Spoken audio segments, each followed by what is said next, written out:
Very good morning, students.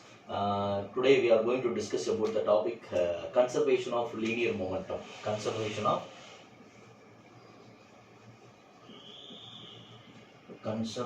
of linear momentum. Okay, right. Conservation of linear momentum அப்படின்றது very important 5 mark question.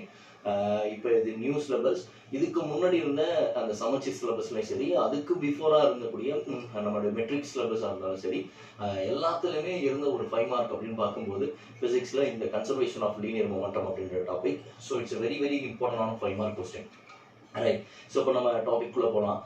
Conservation of linear மொமெண்டம்னா என்ன அப்படின்னு பார்க்கும்போது, கன்சர்வேஷன்னா என்ன meaning அப்படின்னா, conservation is nothing but constant அப்படின்னு அர்த்தம். கன்சர்வேஷனா வந்து கான்ஸ்டன்ட் ஆர் அன்சேஞ்ச் அப்படின்னு மீனிங். ஓகே, அப்போ மொமெண்டம்னா என்ன? நம்ம ப்ரீவியஸ் கிளாஸ்க்கு ஒரு 2 கிளாஸ் பிஃபோர்ல பார்த்துருப்போம். என்னன்னா மொமெண்டம் அப்படின்னா product of mass and velocity. Product of mass and velocity. ஒரு எவ்ரி ஆப்ஜெக்ட் ஹேவிங் ஒரு மாஸ் அண்ட் வெலாசிட்டி. அதாவது ஸ்ட்ரைட் லைன்ல மூவ் ஆகிற ஒரு ஆப்ஜெக்டும் சரி, சர்க்குலர்ல மூவ் ஆகிற ஒவ்வொரு ஆப்ஜெக்டும் சரி, மூவிங்ல இருக்கக்கூடிய ஆப்ஜெக்ட்டுக்கு அந்த மாஸும் வெலாசிட்டியும் இருக்கும். ரைட்டா? ஸோ அந்த மாஸ் அண்ட் வெலாசிட்டிக்கு பேர் தான் மொமெண்டம் அப்படின்னு பேர். அப்ப லீனியர் மொமெண்டம்னா என்ன அப்படின்னா, இட்ஸ் வெரி இம்பார்ட்டன்ட். ஸ்ட்ரைட் லைன்ல போற ஒரு ஆப்ஜெக்ட்டுக்கு பேர் தான் லீனியர்னு பேரு.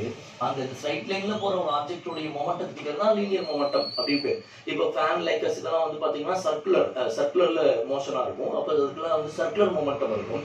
பட் ஸ்ட்ரைட் லைன்ல போற எந்த ஒரு ஆப்ஜெக்ட்டுக்கும் என்ன இருக்கும் அப்படின்னு பாத்தீங்கன்னா லீனியர் மொமெண்டம் இருக்கு. அப்ப இவங்க டாபிக்ல என்ன சொல்றாங்க அப்படின்னா, ஸ்ட்ரைட் லைன்ல போகக்கூடிய ஒரு சிஸ்டம், ஒரு ஆப்ஜெக்ட், ஓகே, சிஸ்டமோ அல்லது ஆப்ஜெக்டோ ஏதாவது வேர்டு யூஸ் பண்ணிக்கலாம். ஸோ ஸ்ட்ரைட் லைன்ல மூவ் ஆகுற ஒரு சிஸ்டம் ஆர் ஆப்ஜெக்டோடைய லீனியர் மொமெண்டம் மாறாது அப்படின்றதுதான் வந்து நம்மளுடைய கொஸ்டின் டாபிக். ஓகேவா? சரி, இது எப்ப மாறாது அப்படின்னு பார்த்தோம்னா, when there is no external force, absence of external force. ஓகேவா?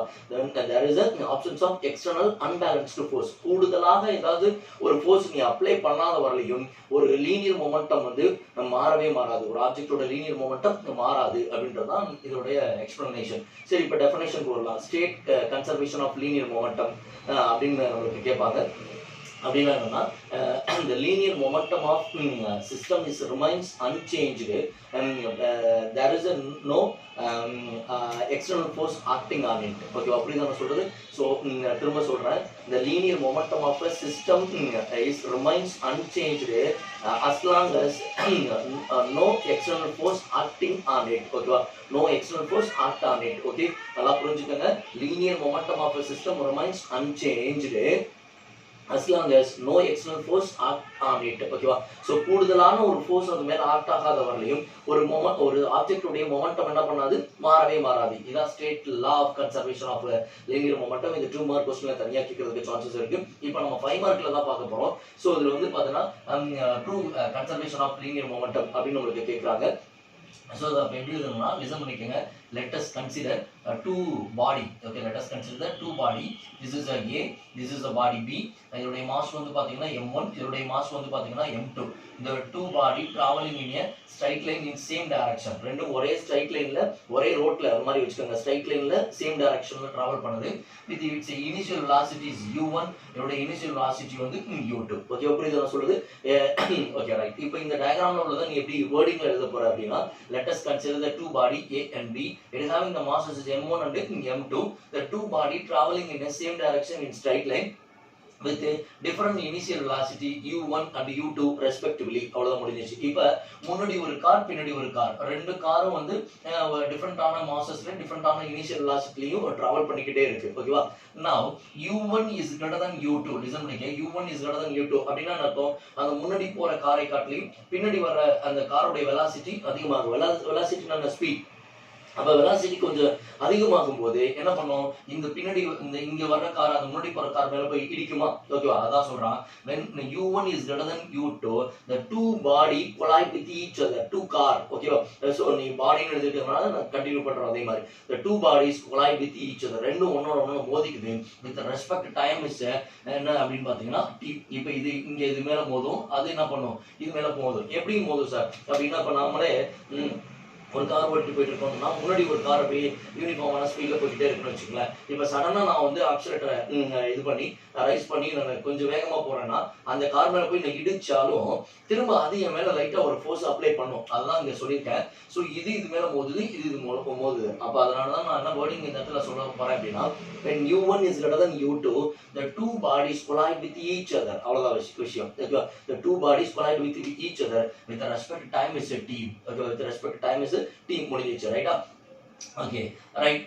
இப்போ ஆஃப்டர் கொலிஷன், ஓகே இப்போ மோதிடுச்சு. After collision the two bodies traveling in a same direction in straight line. மோதுனதுக்கு அப்புறமா இந்த ரெண்டு பாடி என்ன பண்ணுது அப்படின்னு பாத்தீங்கன்னா சேம் டைரக்ஷன்ல முன்னாடி போன மாதிரியே, சேம் டைரக்ஷன்ல ஸ்ட்ரைட் லைன்ல என்ன பண்ணுது அப்படின்னா ரெண்டு பாடியும் போகுது. அதே மாசஸ் ரெண்டுக்குமே, பட் வெலாசிட்டி மட்டும் இங்க மாறிடுது. இதுக்கு வந்து v1, இதுக்கு வந்து இங்க v2. ஓகேவா? சோ அப்ப இதை எப்படி வேர்டிங் எழுதுறது அப்படின்னா, after the collision the two bodies traveling in a same direction in a straight line with a different final velocity v1 v2 respectively. அவ்வளவுதான் விஷயம். ஓகேவா? மோதினதுக்கு அப்புறம் v1 v2ன்ற அந்த வெலாசிட்டி மட்டும் மாறிடுது. திரும்ப அது பிஃபோர் கொலிஷன் மோதினதுக்கு முன்னாடி எப்படி டிராவல் பண்ணதோ அதே மாதிரி டிராவல் பண்ண ஆரம்பிச்சிருது. இவ்வளவுதான் கதை. இந்த கதை அப்படி ஈஸியா புரிஞ்சுக்கிட்டீங்க, அந்த டயக்ராம் வச்சு புரிஞ்சுக்கிட்டீங்கன்னா ரொம்ப ஈஸியா இருக்கும். நான் திரும்ப ஒரு வாட்டி எக்ஸ்பிளைன் பண்றேன். Let us consider the two bodies A and B. It is having the masses is m1 and m2. The two body traveling in a straight line in same direction with a different initial velocity u1 and u2 respectively. Now u1 is greater than u2. The two bodies collide with each other with respect to time is t. After the collision, the two bodies traveling in the same direction in straight line with a different final velocity v1 v2 respectively. அவ்வளவுதான் முடிஞ்சிச்சு. ஓகேவா? So this is a before collision. இது வந்து பாத்தீங்கன்னா before collision. இது வந்து பாத்தீங்கன்னா இந்த டயகிராம் வந்து during collision. எப்ப during collision ஆகும்? So collision எப்ப ஆகும்? u1 is greater than u2. ஓகேவா? அப்ப இது during collision இந்த டயகிராம். இது வந்து after collision. ஓகேவா? after collision. ஓகே, இந்த டயகிராம் புரிஞ்சுதானே? சரி, ஓகே ரைட். இப்போ நெக்ஸ்ட் இதை வச்சு நம்ம என்ன பண்ண போறோம் அப்படின்னா டெரிவேஷன்ஸ் கொண்டு வர போறோம். எப்படின்னா ஃபர்ஸ்ட் நல்லா புரிஞ்சுக்கோங்க. First the force on B due to A. நல்லா புரிஞ்சுக்கோங்க. force on B due to A னா என்ன மீனிங் அப்படின்னா, இது A ஆப்ஜெக்ட், இது A பாடி, இது B பாடி. இந்த A பாடி இந்த B பாடி மேல போய் எவ்வளவு ஃபோர்ஸ்ல போய் மோதிச்சு அப்படின்றத நம்ம பார்க்க போறோம். டியூ டு A னால. this is a A body, this is a B பாடி. இப்போ இந்த A பாடி B மேல அப்ளை பண்ண ஃபோர்ஸ் எது? அவ்வளவுதான் விஷயம் இந்த டாபிக். ஓகேவா? சோ அப்ப என்னன்னா force on B due to A எப்படி இருக்குது? ஃபோர்ஸ் கண்டுபிடிக்கிறதுக்கு நமக்கு என்ன ஃபார்முலா? from நியூட்டன் செகண்ட் லால படிச்சிருக்கோம். F is equal to what? ma. F is equal to ma.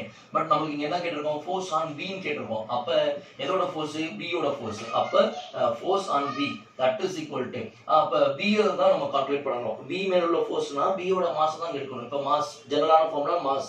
அப்ப யாரோட மாஸ் எடுப்போம்? B யோட மாஸ். B யோட மாஸ் என்ன சொல்லிருக்கோம்? இதோட மாஸ் m1 A ஓடது. அதே மாதிரி B யோட மாஸ் வந்து பார்த்தா m2 நம்ம சொல்லிருந்தோம். சோ அப்ப வந்து அதோட மாஸ் வந்து m2. அடுத்து acceleration. What is the formula for acceleration? Acceleration is nothing but final velocity minus initial velocity divided by time. இப்போ B ஆப்ஜெக்ட் உடைய ஃபைனல் வெலாசிட்டி என்ன? அதாவது ஆஃப்டர் கொலிஷனுக்கு அப்புறமா போட்டோம்ல v1 v2 ன்னு போட்டோமா? சோ அப்ப B யோட ஃபைனல் வெலாசிட்டி எது? v2 தானே. அப்ப v2. அதோட இனிஷியல் வெலாசிட்டி என்ன? B யோடது. இங்க போட்டுறோம்ல u2. அப்ப u2 டிவைட் பை டைம் என்ன? எவ்வளவு டைம்ல மோதிக்கிச்சு ரெண்டும்? t ன்ற டைத்துல. சோ அப்ப அவ்வளவுதான் விஷயம். ஓகே, புரிஞ்சா? சோ ஆக்ஸலரேஷன் இத ஃபார்முலா. நல்லா புரிஞ்சுக்கங்க. Force on B due to A. A ன்ற ஆப்ஜெக்ட் B மேல போய் மோதும்போது எவ்வளவு ஃபோர்ஸ் இருந்துச்சு அப்படினா அந்த மோதப்பட்ட அந்த பொருளோட அந்த பாடியோட ஃபோர்ஸ் தான் நம்ம அந்த ஃபோர்ஸ் தான் கால்குலேட் பண்ணனும். அப்ப general formula F is equal to ma. நம்ம B யோட force கண்டுபிடிக்கிறதுனால force on B that is equal to mass of B. Okay, B யோட மாஸ் எவ்வளவு? m2 போட்டாச்சு. B யோட acceleration என்ன? acceleration என்ன? final velocity of B minus initial velocity of B divided by the t. Okay, அப்ப v2 minus u2 divided by t முடிஞ்சிச்சு. Right. அதே மாதிரி force on இதே மாதிரி தான் force on A due to B due to B. ஏன்னா நான் சொன்னேன் இந்த பாடி அது மேல போய் மோதும்போதும் அதே மாதிரி அந்த பாடியும் என்ன பண்ணுவோம்? இது மேல திரும்ப ஒரு ஃபோர்ஸ் அப்ளை பண்ணனும் அப்படி நான் சொல்லியிருந்தேன். அப்ப என்ன பண்ணுவோம்? அது வந்து FA. ஏன்னா A மேல ஏற்படுற ஃபோர்ஸ். அப்ப FA that is equal to A ஓட மாஸ் என்ன? m1. அப்ப A ஓட ஃபைனல் வெலாசிட்டி என்ன? v1. அப்ப அதோட இனிஷியல் வெலாசிட்டி என்ன? u1. அப்ப அதோட பை டைம் என்ன? t. அப்ப அவ்வளவுதான் முடிஞ்சிச்சு. So this is equation number 1, this is equation number 2. Okay முடிஞ்சிச்சு. இப்போ இது வந்து according to Newton second law படி, according to Newton உடைய second law. இப்போ according to Newton உடைய third law என்ன சொல்லுது? Third law என்ன சொல்லுது? Every action that is on the equal and opposite reaction தான சொல்லுது. அப்ப இத நம்ம எப்படி எழுதலாம்?